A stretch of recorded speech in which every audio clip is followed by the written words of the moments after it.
ओम उमा महेश्वराय नमः। ओम श्री विष्णवे नमः। मैं हूँ वामिका और आप सभी का हमारे चैनल आध्यात्मिक सागर में हार्दिक स्वागत है। आज आश्विन मास की शरद पूर्णिमा पर आप सुनेंगे पूर्णिमा की व्रत कथा और आरती। द्वापर युग में यशोदा माँ ने श्री कृष्ण से कहा कि हे कृष्ण, तुम सारे संसार के उत्पन्न करता, पालनहारी और संहार करता हो। आज मुझे कोई ऐसा व्रत बताओ जिसको करने से मृत्यु लोक में भी स्त्रियों को विधवा होने का भय न रहे तथा यह व्रत सभी मनुष्यों की मनोकामना पूर्ण करने वाला हो। श्री कृष्ण कहने लगे, हे माता, तुमने अति सुंदर प्रश्न किया है। मैं तुम्हें ऐसे एक व्रत के बारे में विस्तार से बताता हूँ। सौभाग्य की प्राप्ति के लिए स्त्रियों को 32 पूर्णिमा व्रत करना चाहिए। इस व्रत को करने से स्त्रियों को सौभाग्य की प्राप्ति होती है। यह व्रत अत्यंत सौभाग्य देने वाला और भगवान शिव के प्रति भक्ति को बढ़ाने वाला है। यशोदा जी कहने लगी, हे कृष्ण, प्रथम इस व्रत को मृत्यु लोक में किसने किया था? इसके विषय में विस्तार से मुझे बताओ। श्री कृष्ण कहने लगे, इस भूमंडल पर अनेक प्रकार के रत्नों से परिपूर्ण कातिका नाम की एक नगरी थी। वहाँ चंद्रहास नामक राजा राज्य करता था। उसी नगर में धनेश्वर नाम का एक ब्राह्मण था और उसकी स्त्री अति सुशीला रूपवती थी। दोनों ही उस नगरी में बड़े प्रेम से रहते थे। घर में धन धान्य आदि की कोई कमी नहीं थी, परंतु उनको बहुत बड़ा दुख था कि उनकी कोई संतान नहीं है। एक समय एक बड़ा योगी उस नगरी में आया। वह योगी उस ब्राह्मण के घर को छोड़कर अन्य सभी घरों से भिक्षा लेकर भोजन किया करता था। वह रूपवती से कभी भिक्षा नहीं लेता था। एक दिन वह योगी रूपवती से भिक्षा न लेकर किसी अन्य घर से भिक्षा लेकर गंगा किनारे जाकर भीक्षण को प्रेम पूर्वक ग्रहण करने लगा कि धनेश्वर ने योगी का यह सब कार्य देख लिया। अपनी भिक्षा के अनादर से दुखी होकर धनेश्वर योगी से बोला, हे महात्मन, आप सब घरों से भिक्षा लेते हैं, परंतु आप मेरे घर की भिक्षा कभी नहीं लेते। इसका क्या कारण है? योगी ने कहा, निसंतान के घर की भीख पतितों के अन्न के तुल्य होती है और जो पतितों का अन्न खाता है वह भी पतित हो जाता है। क्योंकि तुम निसंतान हो, इसलिए पतित हो जाने के भय से मैं तुम्हारे घर की भिक्षा नहीं लेता। धनेश्वर योगी की यह बात सुनकर बहुत दुखी हुआ और हाथ जोड़कर योगी के पैरों में गिर गया और कहने लगा, हे महाराज, यदि ऐसा है तो आप पुत्र प्राप्ति का उपाय बताइए। आप सर्वज्ञानी हैं, मुझ पर कृपा कीजिए। हे भगवान, मेरे घर में धन की कोई कमी नहीं है, परंतु मैं पुत्र न होने के कारण अत्यंत दुखी हूँ। आप मेरे इस दुख का हरण करें, आप सामर्थ्यवान हैं। यह सुनकर योगी कहने लगा, हे ब्राह्मण, तुम चंडी की आराधना करो। घर आकर उसने अपनी पत्नी से सब वृतांत कहा और स्वयं तप करने के लिए वन में चला गया। वन में जाकर उसने चंडी की उपासना की और उपवास किए। चंडी ने 16वें दिन उसको स्वप्न में दर्शन दिया और कहा, धनेश्वर, जा, तेरे घर पुत्र होगा। परंतु वह 16 वर्ष की आयु में ही मृत्यु को प्राप्त हो जाएगा। यदि तुम दोनों पति पत्नी 32 पूर्णमासियों का व्रत विधि पूर्वक करोगे तो वह दीर्घ आयु हो जाएगा। जितनी तुम्हारी सामर्थ्य हो, आटे के दिए बनाकर शिवजी भगवान का पूजन करना, परंतु पूर्णमासी के व्रत 32 होने चाहिए। प्रातः काल होने पर इस स्थान के समीप तुम्हें आम का वृक्ष दिखाई देगा। उस पर चढ़कर तुम एक फल तोड़कर शीघ्र ही अपने घर चले जाना और अपनी पत्नी से सब वृतांत कहना। ऋतु स्नान के पश्चात वह स्वच्छ होकर श्री शंकर भगवान का ध्यान करके उस फल को खा लेगी। शंकर भगवान की कृपा से उसको गर्भ हो जाएगा। जब वह ब्राह्मण प्रातः काल उठा तो उसने एक स्थान के पास ही आम का वृक्ष देखा जिस पर एक अत्यंत सुंदर आम का फल लगा हुआ था। उस ब्राह्मण ने उस आम के वृक्ष पर चढ़कर फल को तोड़ने का प्रयत्न किया, परंतु वृक्ष पर कई बार प्रयत्न करने पर भी वह चढ़ नहीं पाया। तब उस ब्राह्मण को बहुत चिंता हुई। तब विघ्न विनाशक श्री गणेश भगवान की वंदना करने लगा। हे दयानिधि, अपने भक्तों के विघ्नों का नाश करके उनके मंगल कार्य को करने वाले, दुष्टों का नाश करने वाले, रिद्धि सिद्धि प्रदान करने वाले, आप मुझ पर कृपा करके इतना बल दें कि मैं अपने मनोरथ को पूरा कर सकूं।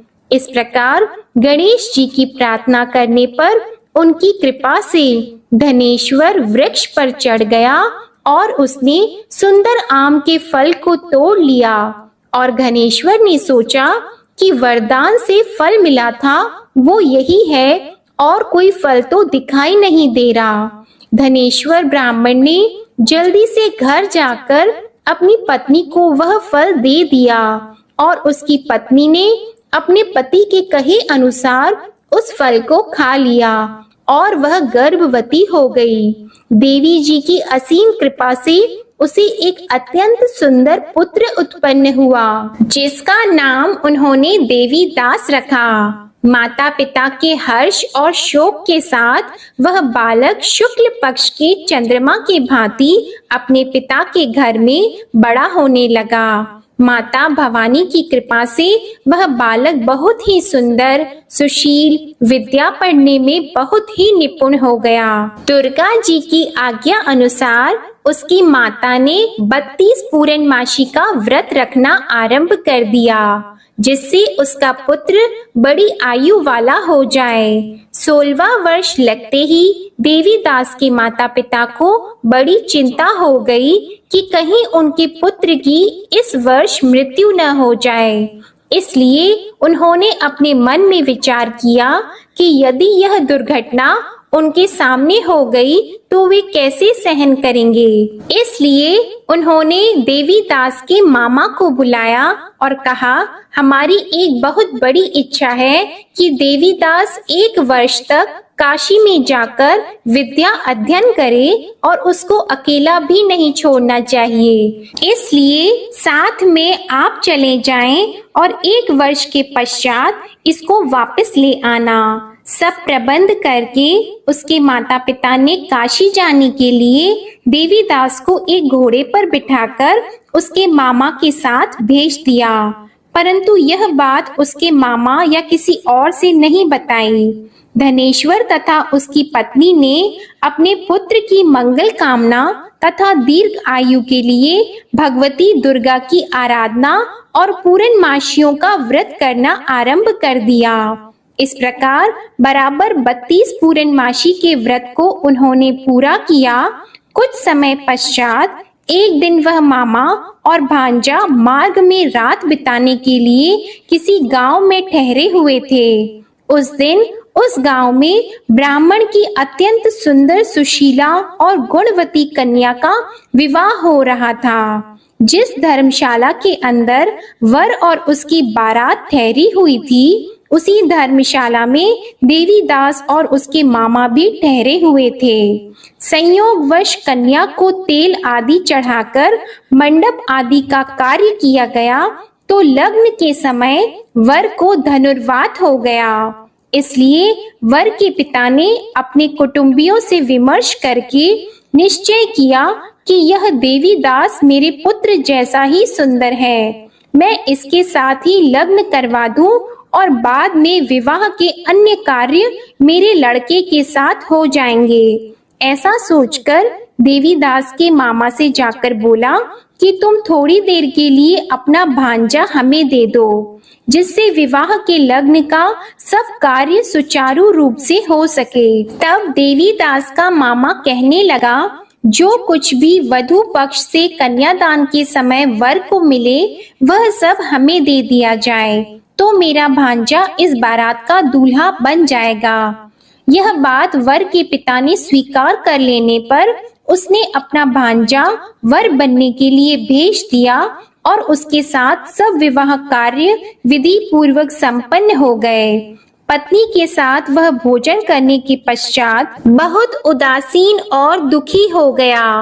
उसने सब बातें जो वर के पिता और उसके मामा में हुई थी लड़की को बता दी। तब कन्या कहने लगी कि यह ब्रह्मा विवाह के विपरीत कैसे हो सकता है। देव, ब्राह्मण और अग्नि के सामने मैंने आपको ही अपना पति माना है, इसलिए आप ही मेरे पति हैं। मैं आपकी ही पत्नी रहूंगी, अन्य किसी की नहीं। देवी दास ने कहा, ऐसा मत करिए, क्योंकि मेरी आयु बहुत कम है। मेरे पश्चात आपकी क्या गति होगी, इन बातों को अच्छी तरह विचार कर लो। परंतु वह दृढ़ विचारों वाली लड़की थी। वह बोली, जो आपकी गति होगी वही मेरी गति होगी। प्रातः काल देवी दास ने अपनी पत्नी को 3 नागों से जड़ी हुई एक अंगूठी दी, एक रुमाल दिया और बोला, हे प्रिय, इसे लो और संकेत समझकर स्थिर चित्त हो जाओ। मेरा मरण और जीवन जानने के लिए एक पुष्प वाटिका बना लो। उसमें सुगंधी वाली एक नव मल्लिका लगाओ और उसको प्रतिदिन जल से सींचा करो और आनंद के साथ खेलो कूदो और उत्सव मनाओ। जिस समय और जिस दिन मेरा प्राणात होगा यह फूल सूख जाएंगे और जब यह फिर से हरे हो जाएं, तो समझ लेना मैं जीवित हूँ। यह बात निश्चय करके समझ लेना, इसमें कोई भी संशय नहीं है।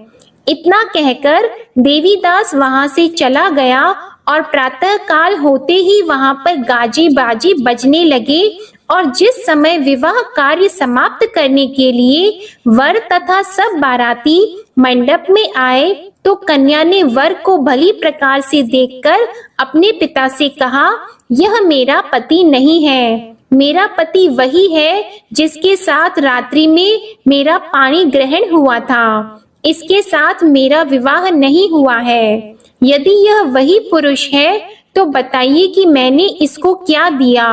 वधू पक्ष और कन्या पक्ष कन्यादान के समय जो आभूषण आदि दिए गए थे वो दिखाए तथा रात में क्या गुप्त बातें मैंने इनसे कही वह सब सुनाइए। पिता ने उसके कहे अनुसार वर को बुलाया। कन्या की यह सब बातें सुनकर वह कहने लगा, मैं नहीं जानता। इसके पश्चात लज्जित होकर वह वहां से चला गया और सारी बारात भी अपमानित होकर वहां से लौट गई। भगवान श्री कृष्ण बोले, हे माता, इस प्रकार देवीदास काशी विद्या अर्जन के लिए वहां से चले गए और जब कुछ समय बीत गया तो काल से प्रेरित होकर एक सर्प रात्रि के समय उसको डसने के लिए वहां पर आया। उस विषधर के प्रभाव से उसके शयन का स्थान चारों ओर से विष की ज्वाला से विषैला हो गया, परंतु व्रत के प्रभाव से उसको काट नहीं पाया, क्योंकि पहले ही उसकी माता ने 32 पूर्णमासी का व्रत रखा था। इसके बाद मध्याह्न के समय स्वयं काल वहां आया और उसके शरीर से प्राणों को निकालने का प्रयत्न करने लगा, जिससे वह मूर्छित होकर पृथ्वी पर गिर गया। उसी समय माता पार्वती के साथ भगवान शंकर वहां आ गए। उसको मूर्छित दशा में देखकर माता पार्वती जी ने शंकर जी से प्रार्थना की, हे महाराज, इस बालक की माता ने पहले ही 32 पूर्णिमा का व्रत पूरा किया था, जिसके प्रभाव से आप इसको प्राण दान दें। माँ भवानी के कहने पर भक्त वत्सल भगवान शिव जी ने उसको प्राण दान दे दिया। इस व्रत के प्रभाव से काल को भी पीछे हटना पड़ा और देवी दास स्वस्थ होकर बैठ गया। उधर उसकी पत्नी उसके काल की परीक्षा किया करती थी। जब उसने देखा उस पुष्प वाटिका में पुष्प कुछ भी नहीं रहे तो उसको अत्यंत आश्चर्य हुआ, लेकिन जब वह जैसे ही हरी भरी हो गई तो वह जान गई कि अब उसका पति ठीक ठाक है, वह जीवित हो गया है। यह देखकर वह बहुत प्रसन्न हो उठी। अपने पिता से कहने लगी, पिताजी, मेरे पति जीवित हैं, आप उनको ढूंढिए। जब 16वां वर्ष व्यतीत हो गया तो देवीदास भी अपने मामा के साथ काशी से चल गया। इधर उसके ससुर उसको ढूंढने के लिए अपने घर से जाने ही वाले थे कि वे दोनों मामा भांजा वहां पर आ गए। उनको आया हुआ देखकर उनके ससुर को बड़ी प्रसन्नता हुई और वह उन्हें अपने घर ले गए। उस समय नगर के निवासी भी वहां इकट्ठे हो गए और सबने निश्चय किया कि अवश्य ही इसी बालक के साथ कन्या का विवाह हुआ था। उस बालक को कन्या ने जब देखा तो पहचान लिया कि यह तो वही है जो संकेत करके गया था। कुछ दिन बाद देवीदास ने अपनी पत्नी और मामा के साथ अपने ससुर के घर से बहुत सारे उपहार लेकर अपने माता पिता के घर गए। अपने गांव के निकट पहुंचने पर कई लोग उसके माता पिता को पहले ही खबर देने चले गए कि तुम्हारा पुत्र देवीदास अपनी पत्नी और मामा के सहित आ रहा है। ऐसा समाचार सुनकर माता पिता को विश्वास नहीं हुआ, परंतु जब और लोगों ने भी आकर यही बात उन्हें बताई तो उनको बड़ा आश्चर्य हुआ। लेकिन थोड़ी देर में देवीदास ने आकर अपने माता पिता के चरणों में अपना सर रखकर प्रणाम किया और उसकी पत्नी ने अपने सास ससुर के चरणों को स्पर्श किया तो माता पिता ने अपने पुत्र और पुत्र वधू को हृदय से लगा लिया और दोनों की आंखों में प्रेम अश्रु बहने लगे। अपने पुत्र और पुत्र वधू के आने की खुशी में धनेश्वर ने बड़ा ही भारी उत्सव किया और ब्राह्मणों को दान दक्षिणा देकर प्रसन्न किया। श्री कृष्ण भगवान कहने लगे, इस प्रकार धनेश्वर 32 पूर्णमासियों के व्रत के प्रभाव से पुत्रवान हो गया।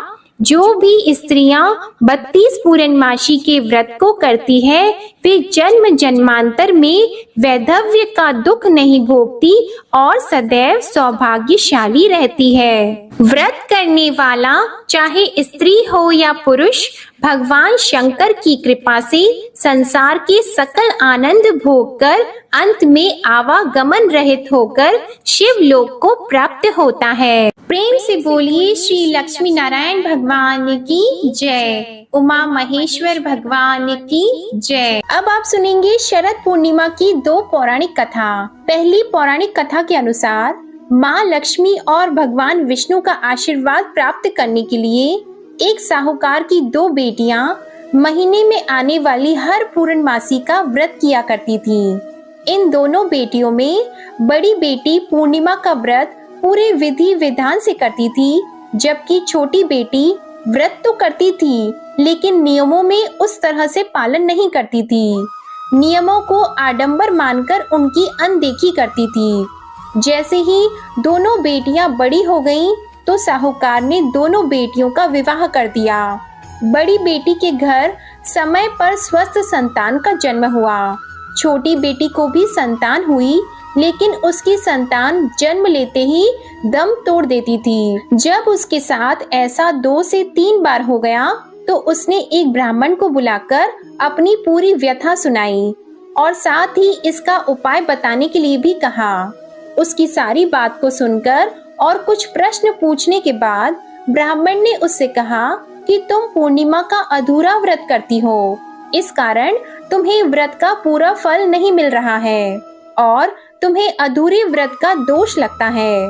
ब्राह्मण की बात को सुनकर छोटी बेटी ने पूर्णिमा व्रत पूरे विधि विधान से करने का निश्चय किया, लेकिन पूर्णिमा आने से पहले ही उसने एक बेटे को जन्म दिया। जन्म लेते ही बेटे की मृत्यु हो गई। इस पर उसने अपने बेटे के शव को एक चौकी पर रख दिया और ऊपर से एक कपड़ा इस तरह ढक दिया कि किसी को भी पता न चले। फिर उसने अपनी बड़ी बहन को बुलाया और बैठने के लिए वही पीढ़ा दे दिया। जैसे ही बड़ी बहन उस पीढ़े पर बैठने लगी, उसके लहंगे की किनारी बच्चे को छू गई और वह जीवित होकर तुरंत ही रोने लगा। इस पर बड़ी बहन पहले तो डर गई और फिर छोटी बहन पर क्रोधित होकर उसे डांटने लगी कि क्या तुम मुझ पर बच्चे की हत्या का दोष और कलंक लगाना चाहती हो? मेरे बैठने से यह बच्चा मर जाता तो? इस पर छोटी बहन ने उत्तर दिया, यह बच्चा मरा हुआ तो पहले से ही था। दीदी, तुम्हारे तप और स्पर्श के कारण तो यह जीवित हो गया है। पूर्णिमा के दिन जो तुम व्रत और तप किया करती हो, उसके कारण तुम दिव्य तेज से परिपूर्ण और पवित्र हो गई हो। अब मैं तुम्हारी ही तरह व्रत और पूजन करूंगी। इसके बाद छोटी बहन ने भी पूर्णिमा का व्रत विधि विधान से किया और इस व्रत के महत्व और फल का पूरे नगर में प्रचार किया। जिस प्रकार माँ लक्ष्मी जी और भगवान विष्णु जी ने साहूकार की बड़ी बेटी की कामना पूर्ण करके सौभाग्य प्रदान किया, वैसे ही हम सभी पर भी कृपा करना। प्रेम से बोलिए भगवान श्री लक्ष्मी नारायण जी की जय। आश्विन मास की पूर्णिमा को शरद पूर्णिमा के रूप में जाना जाता है, लेकिन ब्रज क्षेत्र में शरद पूर्णिमा के दिन को रास पूर्णिमा भी कहा जाता है। मान्यता है कि द्वापर युग में शरद पूर्णिमा की रात को ही राधा रानी और गोपियों के साथ मिलकर महारास किया था। पूर्णिमा की रात को चंद्रमा की धवल चांदनी में महारास का वो दृश्य इतना सुंदर था कि प्रकृति भी उसे निहारने के लिए वहां ठहर गई थी। 6 महीने तक महादेव जी स्वयं गोपी का रूप धारण करके इस रास को देखने के लिए वहां पहुँचे थे और चंद्रदेव इतने मंत्रमुग्ध हो गए थे कि 6 महीने तक सुबह नहीं हुई थी। इसलिए आज शरद पूर्णिमा के शुभ अवसर पर आप ये महारास की कथा भी सुनिए। एक बार शरद पूर्णिमा की शरद उज्जवल चांदनी में वंशीवट यमुना के किनारे श्याम सुंदर साक्षात मन्मथनाथ की वंशी बज उठी। श्री कृष्ण जी ने 6 मास की एक रात्रि करके मन्मथ का मान मर्दन करने के लिए महारास किया था। जब महारास की गूंज सारी त्रिलोकी में गई तो हमारे भोले बाबा के कानों में भी महारास की गूंज गई। मनमोहन की मीठी मुरली ने कैलाश पर विराजमान भगवान श्री शंकर को मोह लिया। समाधि भंग हो गई। बाबा वृंदावन की ओर बावरे होकर चल पड़े। पार्वती जी भी मनाकर हार गई, किंतु त्रिपुरारी माने नहीं। भगवान श्री कृष्ण के परम भक्त श्री आसुरी मुनि, पार्वती जी, नंदी, श्री गणेश जी, श्री कार्तिकेय के साथ भगवान शंकर वृंदावन की वंशीवट पर आ गए। वंशीवट जहाँ महारास हो रहा था, वहाँ गोलोक वासिनी गोपियाँ द्वार पर खड़ी हुई थीं। पार्वती जी तो महारास में अंदर प्रवेश कर गईं, किंतु द्वार पालिकाओं ने श्री महादेव जी और श्री आसुरी मुनि को अंदर जाने से रोक दिया। वे बोली, श्रेष्ठ जनों, श्री कृष्ण के अतिरिक्त अन्य कोई पुरुष इस एकांत महारास में प्रवेश नहीं कर सकता। तब श्री शिव जी बोले, देवियों, हमें भी श्री राधा कृष्ण जी के दर्शनों की लालसा है, अतः आप ही लोग कोई उपाय बताइए जिससे कि हम महाराज के दर्शन पा सकें। तब ललिता नाम की एक सखी बोली, यदि आप महाराज देखना चाहते हैं तो आप गोपी बन जाइए। मान सरोवर में स्नान कर गोपी का रूप धारण करके महारास में प्रवेश हुआ जा सकता है।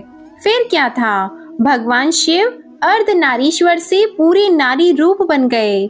श्री यमुना जी ने षोडश श्रृंगार कर दिया तो सुंदर बिंदी, चूड़ी, नुपुर, ओढ़नी और ऊपर से एक हाथ का घूंघट भी भगवान शिव का कर दिया। साथ में युगल मंत्र का उपदेश भगवान शिव जी के कान में किया। प्रसन्न मन से वे गोपी वेश में महारास में प्रवेश कर गए। श्री शिव जी मोहिनी वेश में मोहन की रास स्थली में गोपियों के मंडल में मिलकर अतृप्त नेत्रों से विश्व मोहन की रूप माधुरी का पान करने लगे।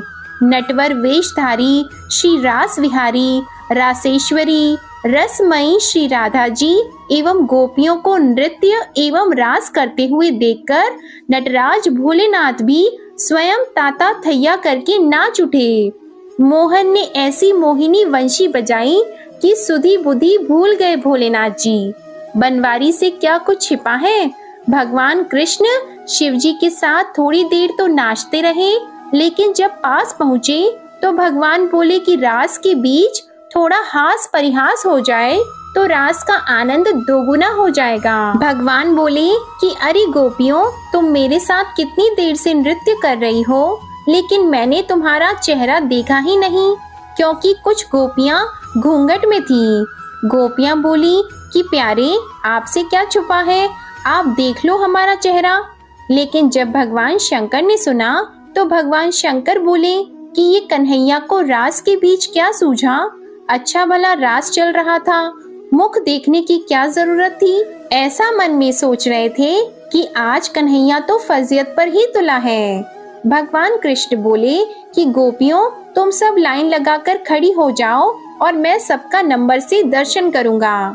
भगवान शिवजी बोले अब तो काम बन गया, लाखों करोड़ों गोपियां हैं, मैं सबसे अंत में जाकर खड़ा हो जाऊंगा। कन्हैया मुख देखते देखते थक जाएगा और मेरा नंबर भी नहीं आएगा। सभी गोपियां एक लाइन में खड़ी हो गईं और अंत में भगवान शिवजी खड़े हो गए।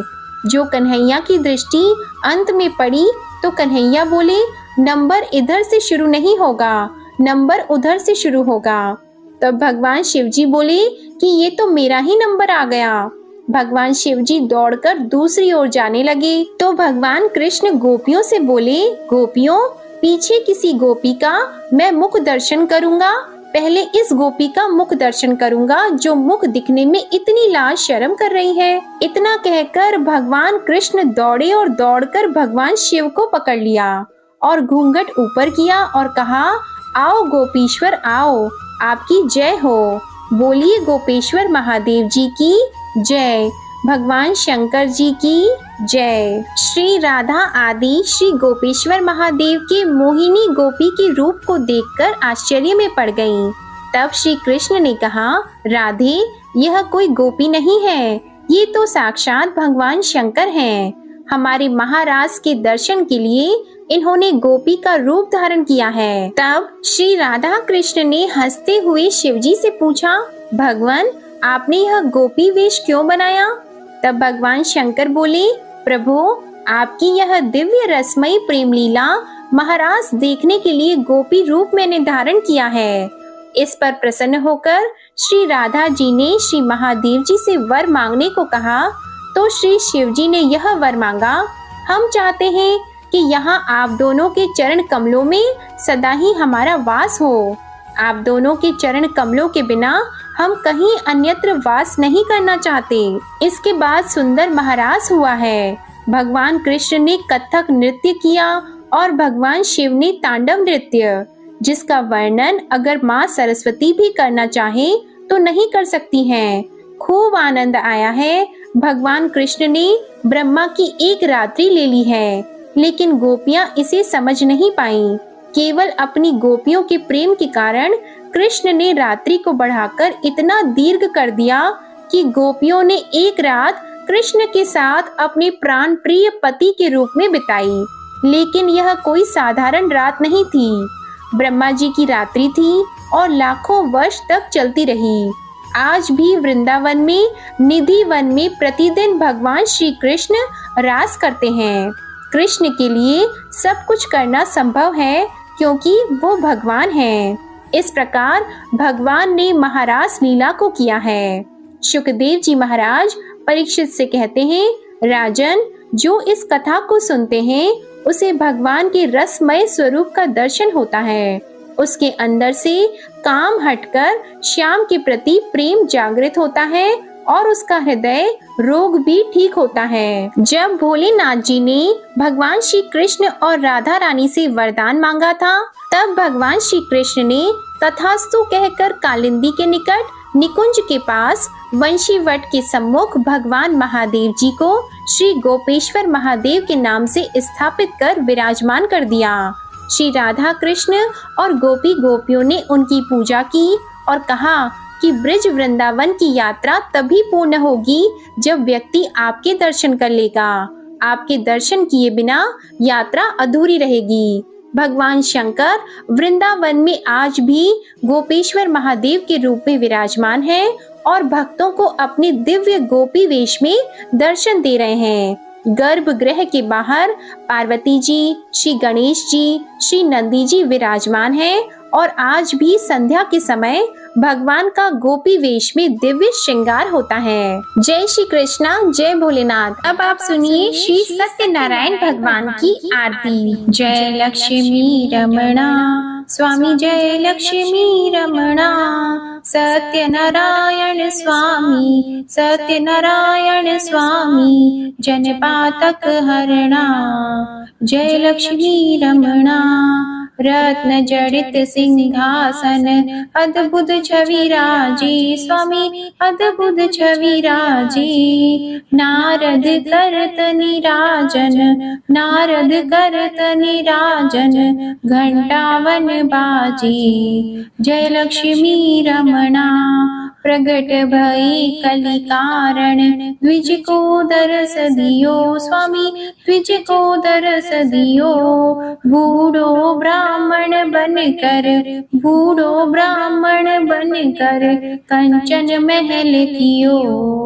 जय लक्ष्मी रमणा, दुर्बल भील कटारो, जिन पर कृपा करी, जिन पर कृपा करी। चंद्रचूड़ एक राजा, चंद्रचूड़ एक राजा, तिनकी विपत्ति हरी। जय लक्ष्मी रमणा, वैश्य मनोरथ पायो, श्रद्धा तज दीनी स्वामी, श्रद्धा तज दीनी। सो फल भोग्यो प्रभु जी, फिर स्तुति कीनी। जय लक्ष्मी रमणा, भाव भक्ति के कारण, छिन छिन रूप धरियो स्वामी, छिन छिन रूप धरियो। श्रद्धा धारण कीन्ही, श्रद्धा धारण कीन्ही, तिनको काज सरियो। जय लक्ष्मी रमणा, ग्वाल बाल संग राजा, बन में भक्ति करी स्वामी, बन में भक्ति करी। मन वांछित फल दीनो, मन वांछित फल दीनो, दीन दयालु हरि। जय लक्ष्मी रमणा, चढ़त प्रसाद सवायो, कदली फल मेवा स्वामी, कदली फल मेवा। धूप दीप तुलसी से, धूप दीप तुलसी से, राजी सत्य देवा। जय लक्ष्मी रमणा, सत्यनारायण जी की आरती जो कोई नर गावे स्वामी, जो कोई नर गावे। तन मन सुख संपत्ति, तन मन सुख संपत्ति, मन वांछित फल पावे। जय लक्ष्मी रमणा, बोलो जय लक्ष्मी रमणा। प्रेम से बोलिए श्री सत्यनारायण भगवान की जय हो। आज के आनंद की जय। आज की कथा पसंद आए तो वीडियो को लाइक करके चैनल को जरूर सब्सक्राइब करिएगा और कमेंट में भगवान श्री लक्ष्मी नारायण जी और भगवान शिव पार्वती की जय जरूर लिखिएगा। इसी के साथ आप हमारे चैनल पर श्री सत्यनारायण व्रत की संपूर्ण व्रत कथा और कार्तिक मास महात्म्य के सभी अध्याय जरूर सुनिएगा। जय श्री राधे कृष्णा।